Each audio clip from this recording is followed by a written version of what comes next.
Olá, eu sou a enfermeira Ana Cláudia, da Secretaria Municipal de Saúde de Caraguatatuba, Unidade SEAME e Banco de Leite Humano.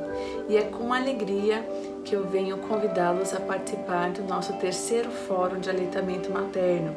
E venho também agradecer porque Caraguatatuba é o município que apoia esta causa.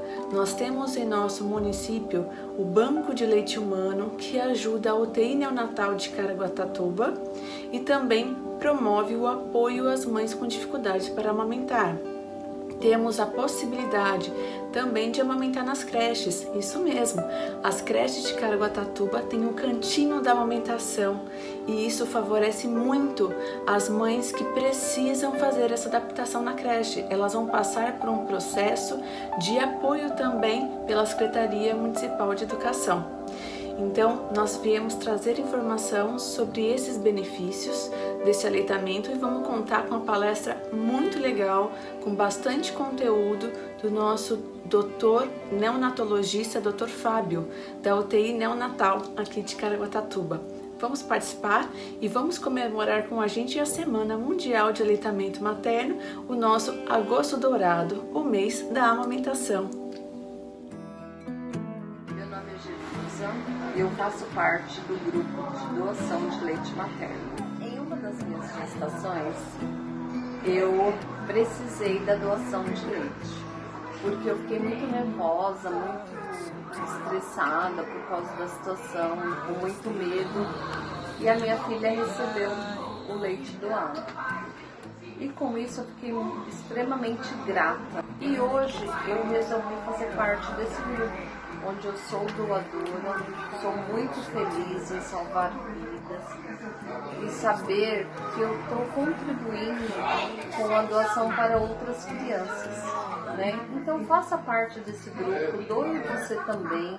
Isso daqui é vida, isso daqui é o sangue branco, é a doação, alimento, onde muitos desse grupo salvam vidas. Muitas mãezinhas não conseguem doar por causa da situação.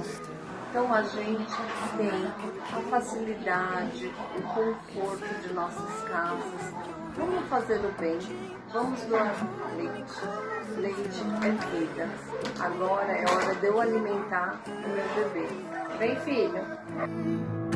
Wait for me to come home. Loving can heal. Loving can mend your soul. Apoie a amamentação por um planeta saudável. Boa noite a todos. Boa noite, Prefeito Aguilar Júnior. Boa noite, Ana Cláudia, Dr. Fábio e a todos que estão nos assistindo. É um prazer estarmos hoje aqui, nesse terceiro Fórum de Aleitamento Materno, né, falando sobre a importância do aleitamento, da preparação desta criança para o futuro. Isso é muito importante, agora dessa forma virtual, não presencial, mas levando conhecimento e levando tudo que é de bom que é feito para as nossas crianças aqui em Caraguatatuba. Muito obrigado pela presença de todos e que tenhamos um ótimo trabalho. Muito obrigado. Olá pessoal, estamos aí no terceiro Fórum do Aleitamento Materno de Caraguatatuba, com o tema Apoie o Aleitamento Materno por um Planeta Saudável. Esse ano, de maneira diferente, terá que ser feita online, mas não esquecemos aí da mulher que faz o aleitamento materno, né, amor? O aleitamento materno super importante, não só pelo vínculo mãe e filho, como todo o apoio que a criança já tem desde as primeiras horas de vida. Eu costumo dizer que depois que eu fui mãe e consegui amamentar as minhas duas filhas, eu sei porque há tantas campanhas de incentivo, porque realmente é um gesto de amor, de muita dedicação por parte tanto da mãe quanto da criança. Então esse fórum vem mais uma vez reforçar a importância da saúde pública de qualidade para a mulher em Caraguatatuba. E não podemos esquecer, né? Em Caraguatatuba nós temos o CIAM, o Centro Integrado de Atendimento à Mulher, principalmente a mulher vitimizada. Nós temos o Centro de Referência de Saúde da Mulher e além disso vários outros programas que são feitos aí focado na mulher. Então, em nome de todas as mulheres, eu quero aí agradecer toda a equipe da saúde, a Mauri, secretária, a Dercy, secretária adjunta, a coordenadora Ana Cláudia Tripac. Parabéns, Ana Cláudia, por todo o trabalho e também por estar amamentando.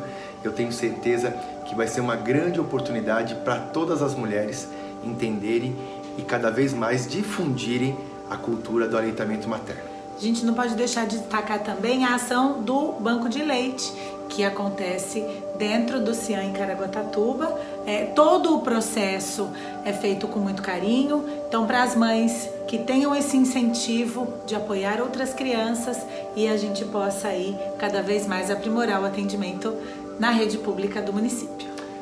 Que todos tenham um ótimo fórum. Deus abençoe cada um de vocês. E vamos para cima. Valeu. Valeu.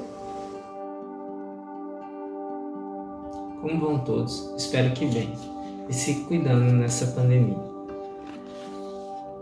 Sou o Dr. Fábio, pediatra e neonatologista, e hoje represento a UTI neonatal da Casa de Saúde Stella Maris. Primeiramente, gostaria de agradecer o convite pela Prefeitura Municipal de Caraguatatuba, através da Vossa Excelência, Senhor Prefeito José Pereira de Aguilar Júnior, Senhor Secretário de Saúde, Senhora Mauri Toledo, a responsável técnica pelo Banco de Leite, a enfermeira Ana Cláudia, e a liberação pelas Casa de Saúde Stella Maris, através da doutora Eunice, para participar deste fórum na Semana Mundial de Aleitamento Materno.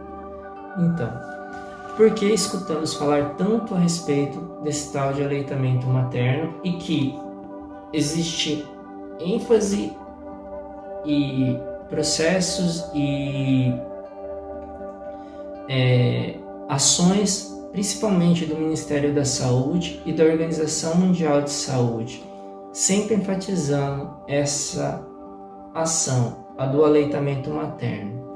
Parafraseando o Ministério da Saúde, amamentar é mais que nutrir a criança. Quero que guardem essa frase, pois ela vai ser de grande valia para entendermos o sucesso do processo de aleitamento materno. Primeiro, e o mais importante, como começa o aleitamento materno? Primeiro, começa com o binômio mãe-bebê. Isso é uma das coisas mais importantes que existe, a formação do binômio mãe-bebê. Sendo assim, como poderíamos fazer com que esse processo fosse mais tranquilo, mais favorável? Começando com um bom pré-natal. Um pré-natal de qualidade, uma orientação constante e uma preparação dessa gestante durante esse processo favoreceria um vínculo afetivo com essa criança, o que favoreceria automaticamente a amamentação. Além disso, não devemos esquecer que a gestante ela está inserida dentro de uma família e a mesma também deve ser valorizada e orientada, pois é dentro desta família onde ela está inserida que ela encontrará apoio e possibilidade de amparo durante essa gravidez. Lembrando também que como a mulher é a estrela no processo da amamentação, devemos ter algumas ideias em relação a várias mudanças que aconteceram ao longo das décadas. Em especial, a nova mulher, a mulher moderna, essa mulher que trabalha, que cuida de casa, que cuida da família, de uma maneira geral. E com isso, aumentaram as pressões sobre ela e aumentando as pressões, automaticamente essa situação deve ser vista com um prisma diferente. Em especial, por quê? Porque ao longo dos anos, já alguns estudos mostram um aumento de depressão dentro das gestantes. Estudos americanos mostram em torno de incidência de 13% nas gestantes de depressão, 10 a 15% no pós-parto e, segundo os dados da Fiocruz, depois de 6 a 18 meses do nascimento do bebê, cerca de 1 em cada 4 mulheres terá sintomas de depressão.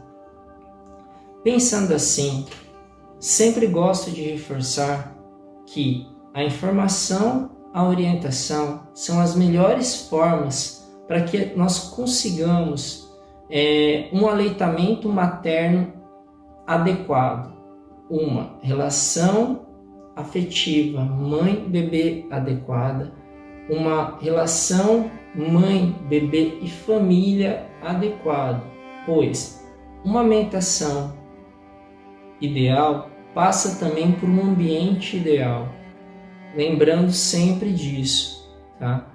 E nesse quesito, lembrar também de algumas coisas que estão acontecendo. Hoje, nem todas as gravidezes estão acontecendo de maneira esperada. Hoje, cerca de 15% das gestantes são adolescentes.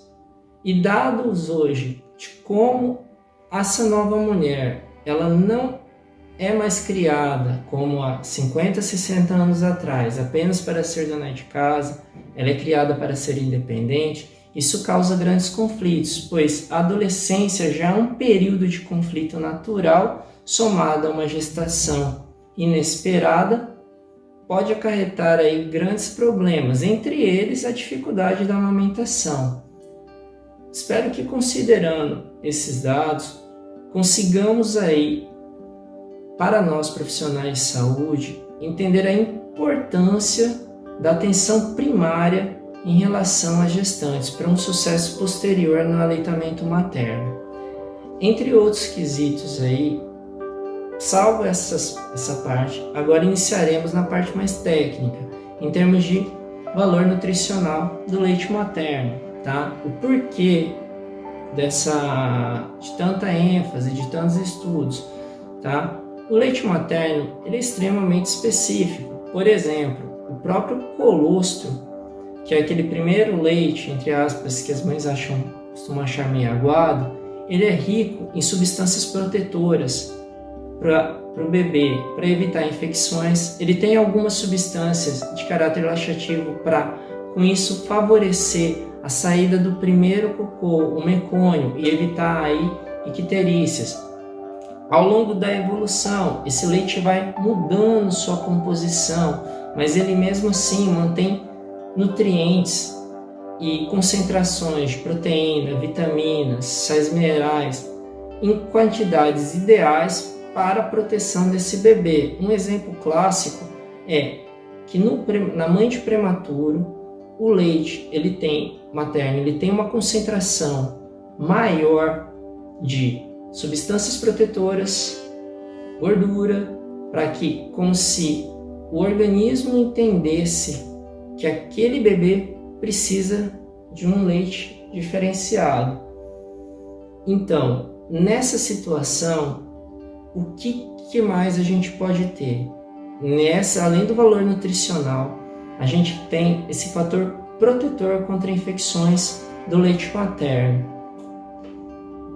Entrando por esse caminho, gostaria de falar para vocês algumas estatísticas que o aleitamento materno, caso fosse mantido de maneira conforme as orientações do Ministério da Saúde, poderiam evitar até os 5 anos cerca de 13% da mortalidade infantil durante esse período, por uma série de fatores aí. E, além disso, as doenças infecciosas, até os 2 meses, o índice de mortalidade é 6 vezes maior em crianças que não são alimentadas com leite materno. Óbvio que essa proteção vai diminuindo conforme a idade das crianças vai aumentando, porém, aos 2 anos, ele ainda gira em torno de 2 vezes esse valor, tá? E aí, falando dessa parte técnica, da parte dos fatores de proteção, vou falar de uma maneira resumida de um ou outro fator de caráter ilustrativo, tá? Por exemplo, um dos que muitas pessoas hoje estão ouvindo é a respeito das tal de imunoglobulina, principalmente com no caso agora do corona, do Covid, as IgG, IgM, IG não sei o que.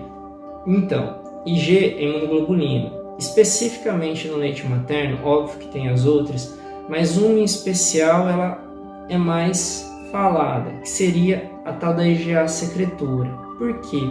No adulto ela tem uma função de proteção tanto no aparelho respiratório quanto no aparelho gastrointestinal, que se mantém na criança e no bebê. Então, essa imunoglobulina A secretora, ela age de maneira principalmente protetora dentro do trato gastrointestinal, evitando assim infecções intestinais, diarreias, gripes, resfriados, bronquiolites e por aí vai. Esse é um dos fatores protetores. Além desses, existem os tais lactobacilos bífidos, que são bactérias não patógenas ou que não causam doenças, que já sobrevivem dentro do intestino e que, favorecidas por alguns fatores, têm esse crescimento competitivo com bactérias que causariam infecção e com isso conseguem proteger também o bebê nessa situação. Existem outras proteções também, como células, como macrófagos, neutrófilos, linfócitos. Os nomes são vários e eles são meio estranhos para a maioria das pessoas, mas o macrófago ele tem uma função de fagocitose. O que é fagocitose? Ele tem a função de englobar, ou entre aspas, comer, entre aspas, os antígenos ou as bactérias e englobá-los, destruí-los, ou através de substâncias que liberam. Por exemplo, a lisozina, que é uma substância que age na membrana da bactéria e acaba lesando. Outra coisa também, existem outras formas, o linfócito B, os linfócitos T, os T-killers, que agem diretamente já matando a própria, como o próprio nome diz, killer, matando a bactéria, ou os linfócitos B, que agem através das cascatas e ativam uma série de substâncias também para proteção da criança. Além disso, existem outros fatores associados, também presentes no leite materno, como fatores de crescimento, fator de crescimento epitelial, com sua função importantíssima de reparo da mucosa das células intestinais, porque quando uma bactéria entra, ela agride aquela mucosa, ela agride aquela célula, ela causa lesão. Isso faz com que ela cause os sintomas daquele processo. Esse processo de reparo protege o intestino da criança. Existem outros fatores, como o fator de crescimento neuronal, que promove o crescimento neuronal dessa situação, dos nervos. Outra substância também presente no leite, de também muito grande importância, é a lactoferrina. Ela tem efeitos tanto em bactérias quanto em vírus. Nas bactérias, principalmente, ela tem um efeito bacteriostático. O que é isso? Ela evita o crescimento dessas bactérias dentro daquele local, pois ela tem uma grande afinidade à molécula do ferro, quelando essa molécula, ou seja, se ligando e evitando que a bactéria possa usar aquele ferro para se multiplicar. Ela também tem um efeito direto, de ação direta na membrana da bactéria. Outra coisa também, nos vírus, entre eles alguns em especial, que são grandes vilões de infecções intestinais em bebês, o rotavírus, ele age inibindo a replicação viral e também ajuda, por conta de ações sinérgicas, no aumento dos lactobacilos vivos, tá? Que a gente já referiu aí anteriormente. Lembrando todas essas funções, toda essa parte protetora do leite materno.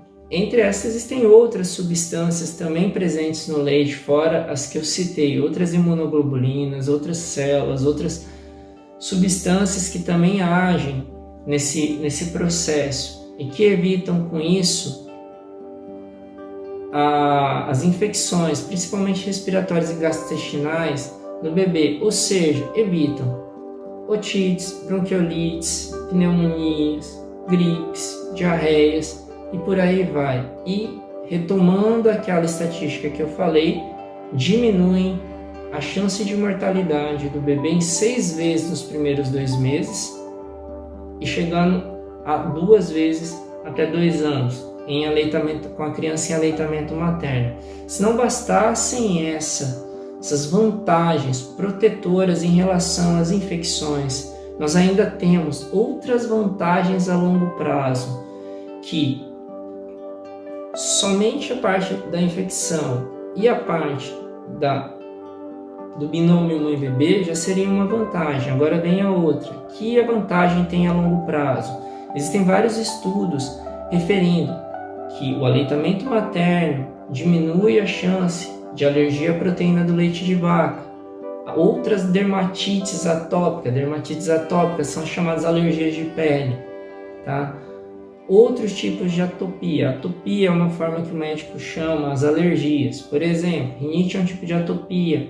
Asma, ou popularmente conhecido como bronquite, é um outro tipo de atopia. E por aí vai. Tá? A dermatite também não deixa de ser um tipo de atopia. Além desse fator protetor das alergias, ele ainda tem mais outros fatores, como diminui o risco de hipertensão arterial, diminui a hipercolesterolemia, diminui a chance de diabetes tipo 2.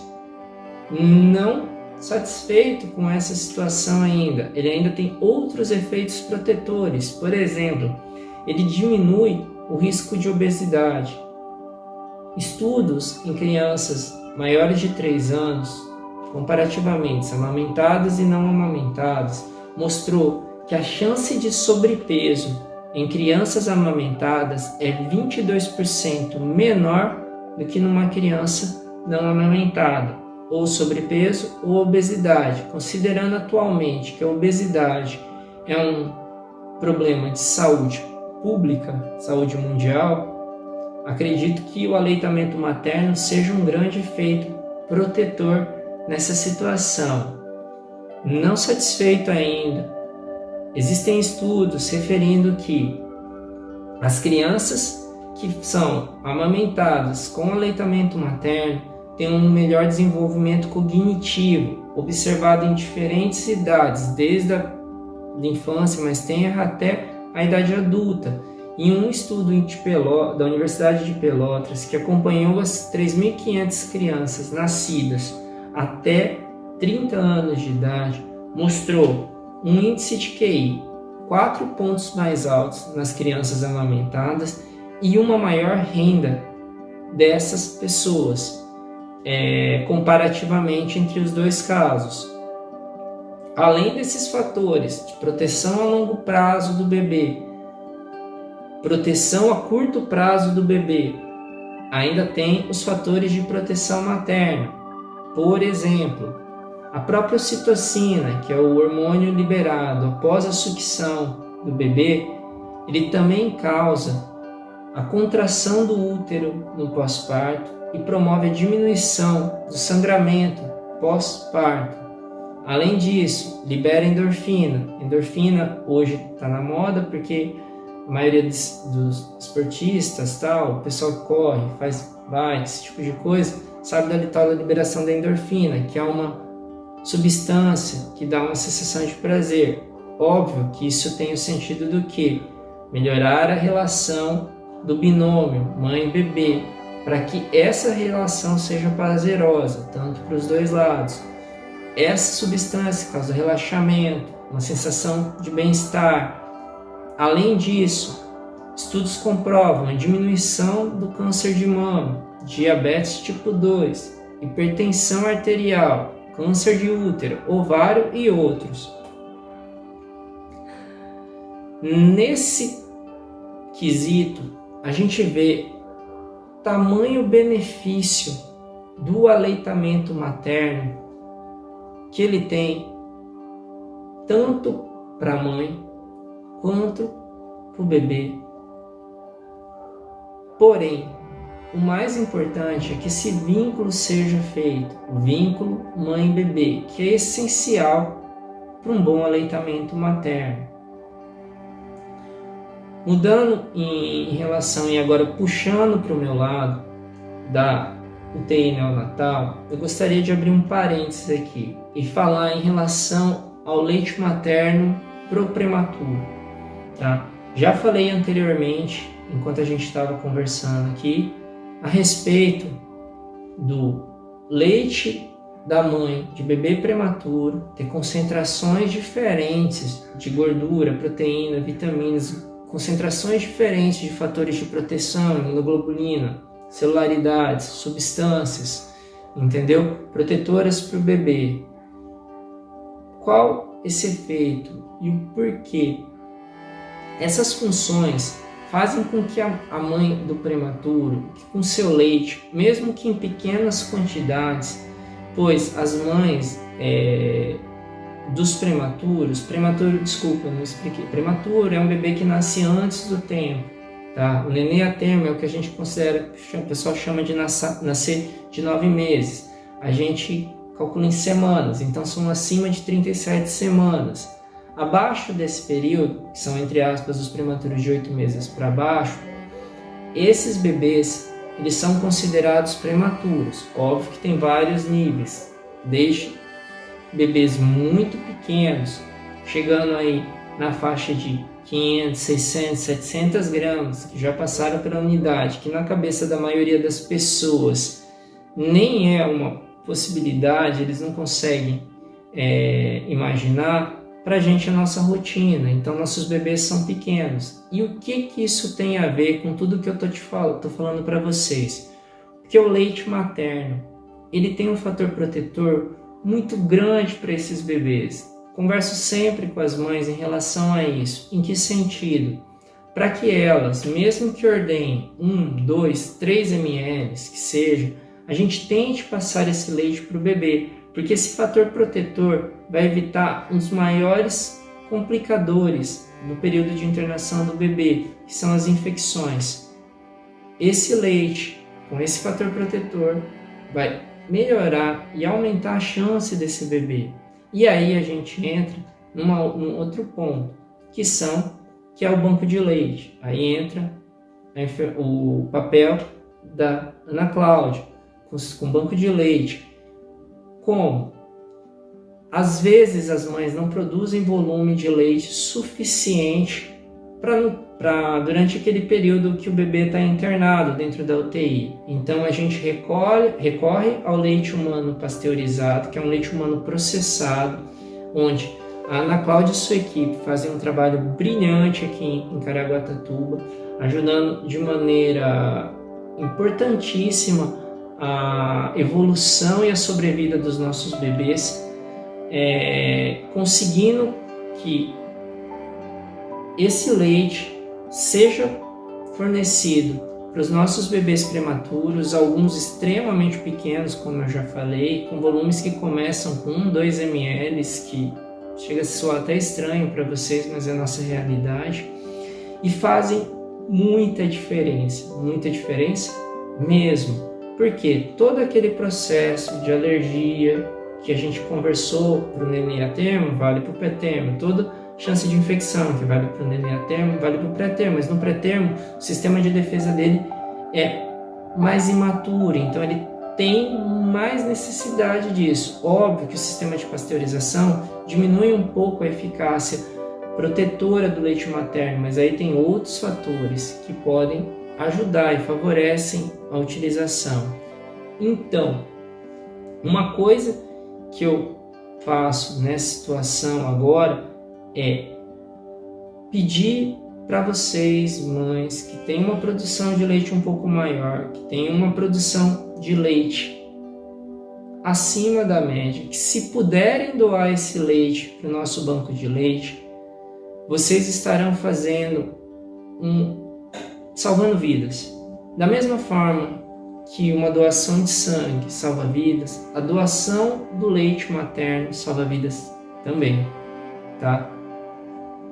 Em proporções que vocês não vão conseguir entender o nível de agradecimento. Muitas famílias que eu conheci ao longo desse processo, que passaram pela UTI, geralmente às vezes tiveram um bebê prematuro, e esse foi a oportunidade dessa família de formar literalmente uma família com um bebê.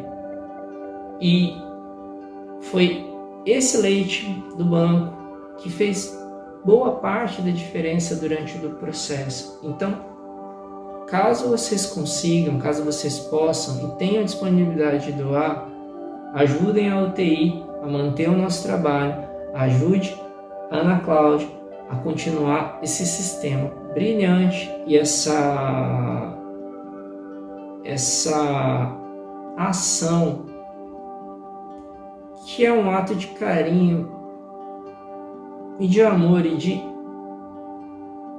de assistência que às vezes as pessoas não conseguem imaginar. Além dessa parte do prematuro e de tudo mais que eu falei, ainda tem outros efeitos do aleitamento materno. O que o leite materno também ajuda? Ele ajuda o mundo. Por quê? O leite materno é um produto extremamente específico. Você produz, geralmente, a mãe produz um volume suficiente para o bebê. Não gera resíduo, não gera detrito e nada desse tipo. Tem custo mínimo comparado com a compra de um leite artificial em relação ao aumento da dieta que uma mãe precisa ter para conseguir produzir um leite adequado. Não tem nem comparação.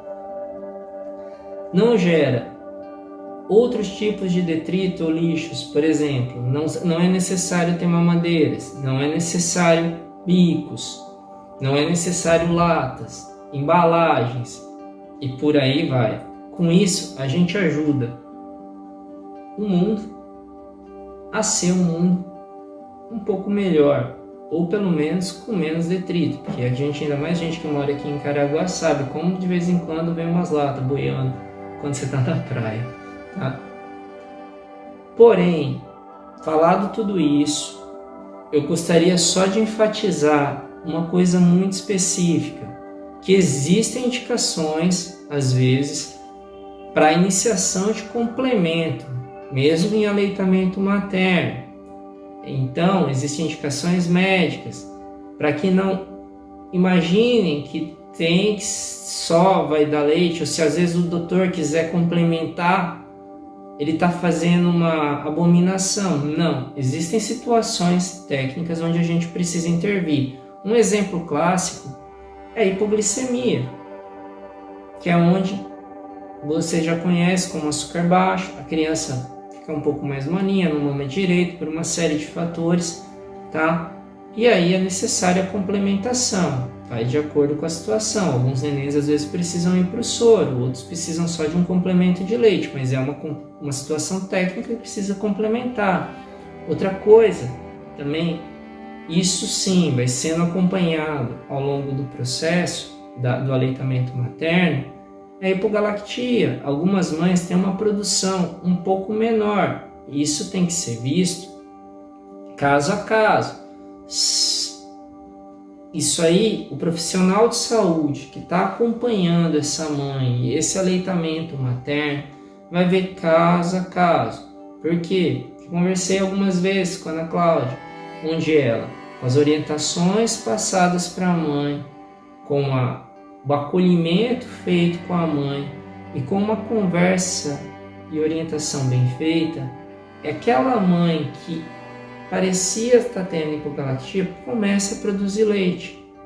Porém, tem outros casos onde realmente a produção de leite é diminuída e talvez haja necessidade de complementação.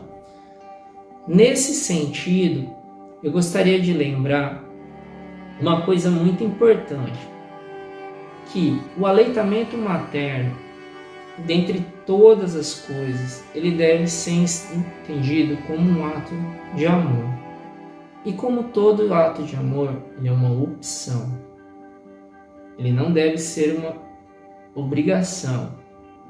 Em que sentido isso? A opinião materna, ela deve ser respeitada. Num mundo hoje onde temos tantos juízes, principalmente nas redes sociais, eu acredito que nós devemos entender que essa mãe ela deve ser escutada sem julgamentos, sem preconceitos, sem pré-análises a respeito dela não conseguir amamentar ou não querer amamentar. Acredito que essa mãe deve ser orientada. Uma vez ela orientada, uma vez ela informada, uma vez ela sabendo de todos os benefícios, de toda a situação, de tudo que tem de positivo, ela ainda assim deve ser respeitada, porque ela, melhor que as outras pessoas, conhece seu corpo, conhece sua situação financeira, sua situação social, sua situação familiar. E eu acredito que, como eu já falei, numa sociedade onde o julgamento está de maneira intensa, aceitar, entender, conversar e acolher essa mãe talvez tenha um efeito positivo. E às vezes essa mãe, como a Ana Cláudia já me falou várias vezes, ela consegue voltar a amamentar. Então, essas decisões a gente deve conversar, acolher. E aí, eu gostaria de colocar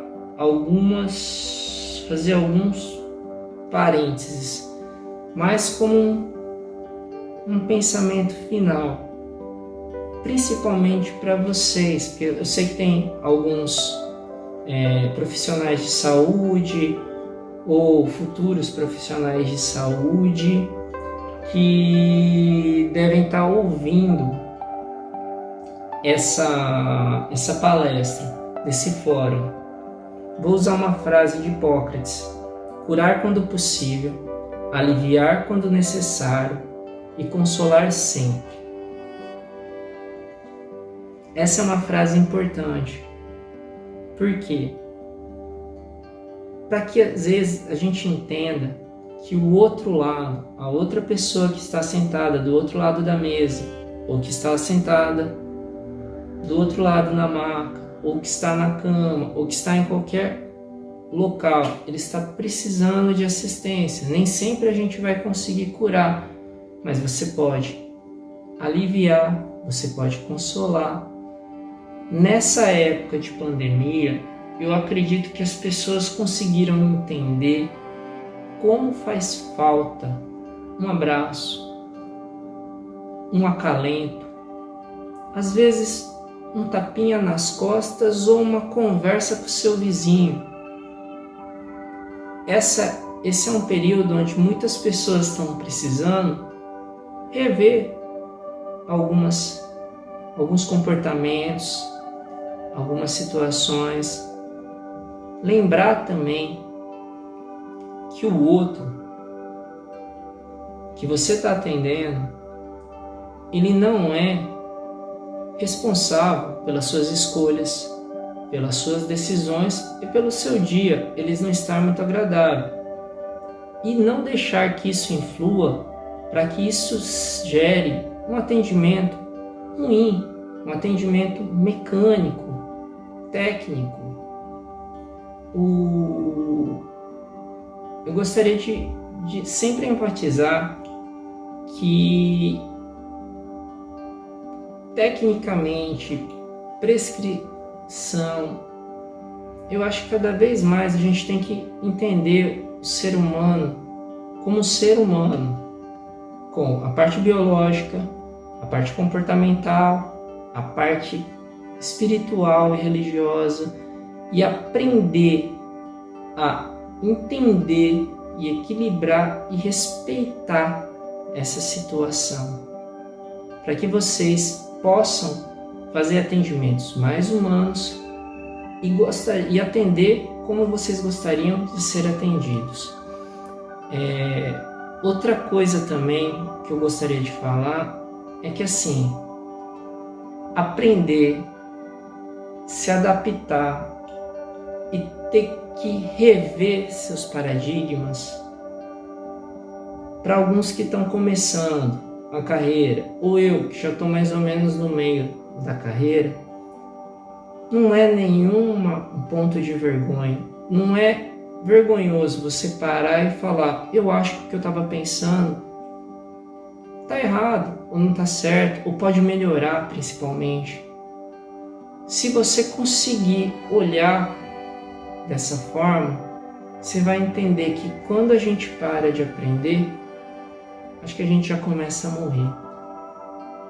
Então, pensem nisso, entendam essa parte. Quando forem atender seus pacientes, lembrem que como vocês gostariam de ser atendidos, lembrem que a outra pessoa do outro lado, ela não tem uma gripe, é uma pessoa com uma gripe. Ela é uma pessoa que está tendo um infarto, ela é uma pessoa que está aqui esperando ajuda. E você escolheu fazer saúde, você optou por isso, e eu acredito que isso deva ter alguma importância nas suas decisões. E por último, em termos dos pensamentos, gostaria de deixar uma frase de Gandhi: seja a mudança que espera no mundo. E agora, com meus agradecimentos finais, primeiro agradecer de novo o convite por poder estar aqui conversando com vocês, fazendo esse bate-papo, essa palestra.